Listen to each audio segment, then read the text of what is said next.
Okay, today we're going to be chatting about the vitals, the brain, the lungs, the heart, what an image cannot do without. Get ready for this. These three aspects of an image, we call it the exposure triangle, or the triangle of light. Exposure triangle is made up of three things: the shutter speed, the ISO, and the aperture. Now, cameras have so many different settings you can apply: white balance, camera profile, exposure compensation, metering mode, focus modes, shooting with a flash, shooting without a flash, metering modes. I think I said that, which are all important, no doubt. Not nearly as important as the ISO, the shutter speed, the aperture. We cannot go further in this course until you've clearly understood the exposure triangle. We're going to look at each one, the shutter speed, the ISO, and aperture, individually to see what they do in the camera and how they deal with light. And then we're going to look at them together in the synonymous relationship that they're in, how you change one and it affects your image in a way, and you've got to maybe compensate with another element. So let's get right into it. This is the exposure triangle.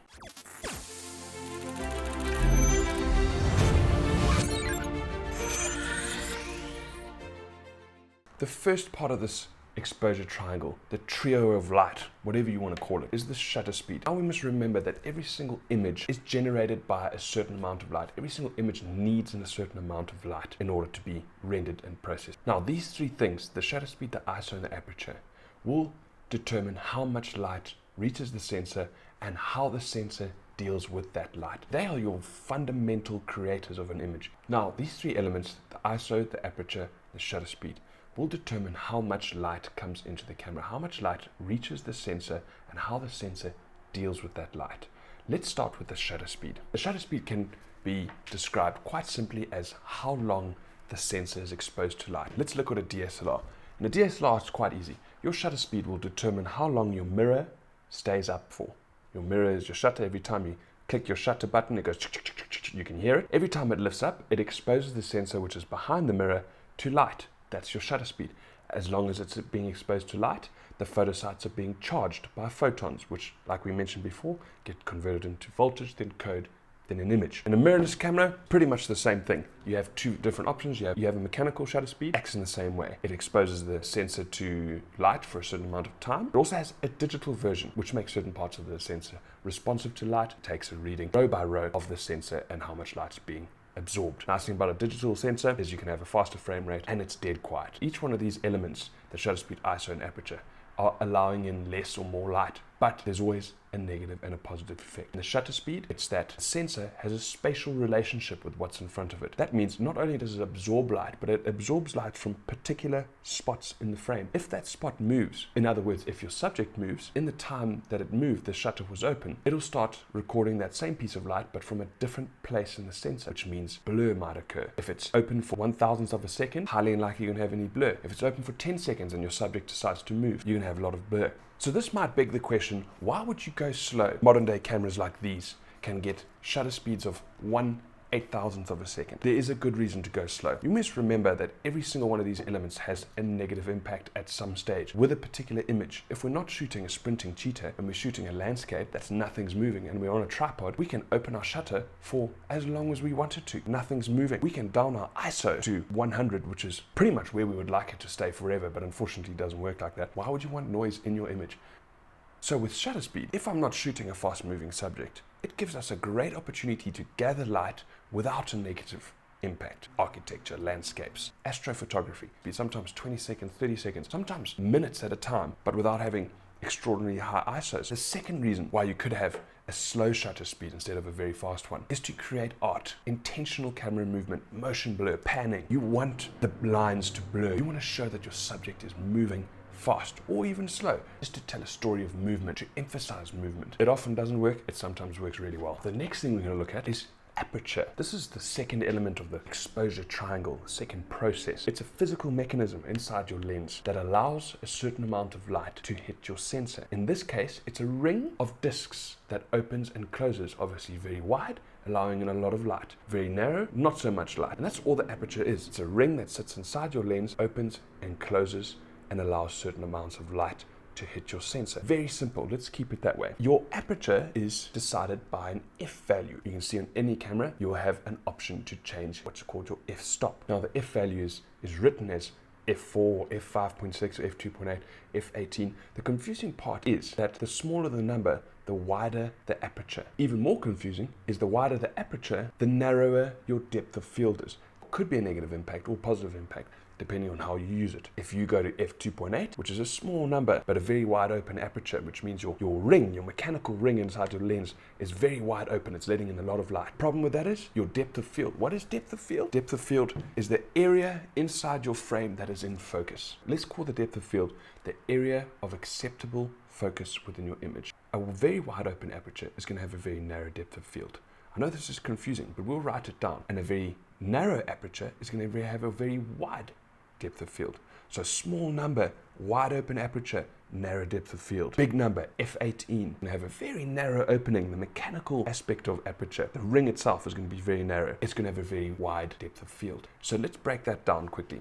If I shoot a scene at f2.8, f2.8 is letting in a lot of light. I've got one subject, I just want him in focus. But f2.8 at this distance will probably have an area of focus about 2 inches wide, which will be just my face and everything will be blurred behind me, which is great. I'm getting a lot of light, I don't have to use a lot of ISO. The problem is, if I want more in focus, say there's people all around me that you want in focus too, you're gonna have to increase that f-stop value, which means you're gonna have to go to f8, f9, f10 to get everything you want in focus. The problem about that is your aperture ring starts to close and you're getting less light. Now, what happens when you get less light on a certain element? You have to compensate. You either compensate with shutter speed or you compensate with your ISO to increase the amount of light coming in. You might ask why depth of field is important. Depth of field will determine what in your frame is in focus. Now think about that. If you have one particular subject that you want your viewer to focus in on, if there's lots of details behind them, all sharp and perfect and contrasty, they're going to be distracted by those details. F2.8, narrow depth of field, is going to be much better for you. Where if you're shooting a landscape, where you want far away subjects to have lots of detail as well as your foreground, you want your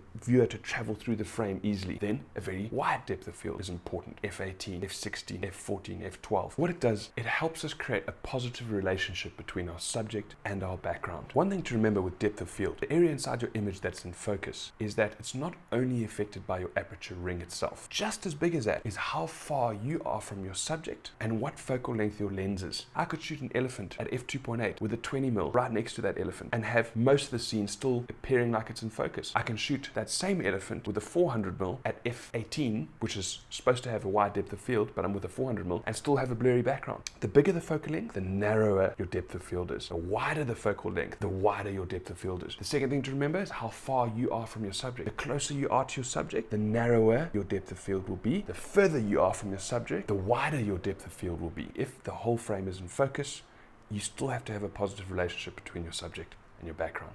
So that's what the aperture helps us do. Last thing we're going to look at now is ISO. And now when we're talking about ISO, we're talking about the sensor itself. ISO stands for the International Organization of Standardization. I know that makes no sense, but that organization, the International Organization of Standardization, standardizes measurements. In this case, it's the measurement of how sensitive a sensor is to light. Now, the problem with this is, although it sounds like it's the saving grace to our problem with light and challenging conditions, is it comes with a drawback called noise. We've discussed how a sensor works in the previous chapter and how noise is generated through electrical fields. When you make a sensor more sensitive, those electrical wavelengths are amplified, which create more noise. That's the drawback with ISO, is that the more sensitive it is, the more noise occurs. You never want noise in your image. Why would you want noise? If you want noise, you can always add it in post-processing. No one ever goes into a scene and goes, I'm going to increase my ISO here and make this really noisy. I don't think anyone has. I don't know why they would. Now, we must remember, although high ISOs create a lot of noise, it is still a gift that we can use responsibly. Remember, in post-processing, which we'll get into at a later stage, you can remove noise and you can remove grain. To an extent, you can't remove blur. Noise can help us in very challenging situations at very low light conditions. The thing to remember with ISO is when we use it, to use as much as necessary, but as little as possible. And what that means is some scenes, we're just going to have to use a lot of ISO. There's lines playing, it's last light, and there's a lot of movement, but there's very little light. You're going to have to shoot on ISO 10,000 to avoid any kind of motion blur. That is using as much as necessary. We're not going to use 12,000 just because we've got it. You're in a scene, there's lots of light. ISO 800, you're barely going to notice any noise. It's fine, but you can still go lower. As little as possible, always. Another thing we must know about noise generated through high ISO settings is that it shows more in some places than in others. What I mean by this is if there's a lot of detail in your image, a lion's face, hairs, textures all over his face. Noise is going to be hidden because noise in itself has a textural appearance. Where noise is very visible is in smooth areas, smooth backgrounds, night skies where there's a lot of black areas. You must just remember that it has a higher impact on some images than others. Now, to conclude this whole chat, we must discuss how all three of these elements interact with each other, how they're synonymous with each other. You change one, you have to compromise with the other. For example, if I've got a runner running, he's by himself. Let's look at a scene. The first thing you got to decide is what you can compromise on and what you can't compromise on. If I've got a runner, he's running fast. I can't compromise on shutter speed too much, to an extent. He's running. If I compromise too much, he's going to blur out. Another thing you've got to realize with this scene, he's by himself. I don't need the details in the background, so I can shoot it wide open, a very wide open aperture. F2.8 is wide. Remember, small number, wide circle, lots of light. Very easy, which means I can down my ISO. I can get very little noise. I can shoot it on ISO 100. If I were to shoot it on a very slow shutter speed, trying to get as much light in using shutter speed, I might blur out the scene. If I were to have more than one runner, there was a few of them, I've got to change up my thought process a little bit. The thing now is I have to make a decision. Do I want them all in focus? If I do want them all in focus, I've got to up my aperture to f8, f9, f10. Now that ring is getting smaller. Less light is coming into the frame. So what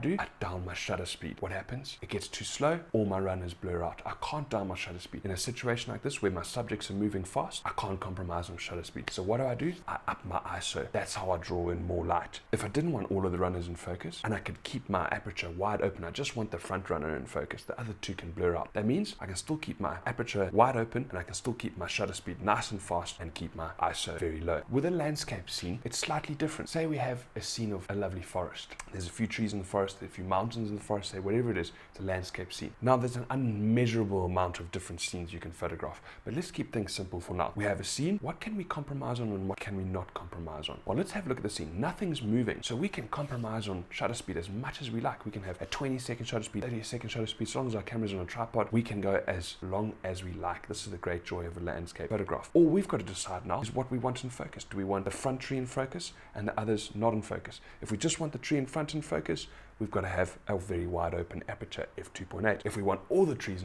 in focus, we have to go f12, f14, f60. Don't go too high on your f-stop value. Some cameras go all the way to f32. Something called diffraction happens and you can lose detail from f18 onwards. So try to keep it inside the under 20 mark with your f value. But then you've decided on f18. Image is very dark. You have to put your shutter speed on 2 minutes to get enough light. It doesn't matter. You don't have to add ISO. If you add ISO to your image, you make your image very noisy. Who wants that? You don't have to touch your ISO value. It doesn't need to. You can compromise as much as you like on ISO. So that's how these things work together. Aperture will determine how much light comes through your aperture ring. It'll also determine your depth of field, how much of your image is in focus. Your shutter speed will determine how long the sensor is exposed to light. It'll also determine how sharp your image is according to what's moving inside your frame. Thousandths of a second, lots will be sharp. 10 seconds, lots will be blurred if it's moving. And your ISO will determine how sensitive your sensor is to light. The problem with that, remember, the more sensitive, the more electrical wavelengths, the more amplified the electrical wavelengths are, which means the more noise is generated in your image. I hope that makes sense. If it doesn't make sense, watch this again. If it still doesn't make sense, watch it again. If it still doesn't make sense, watch it again. If it doesn't make sense, call me. But that is the exposure triangle, the exposure trio, the triangle of light. I'll see you for the next chapter soon.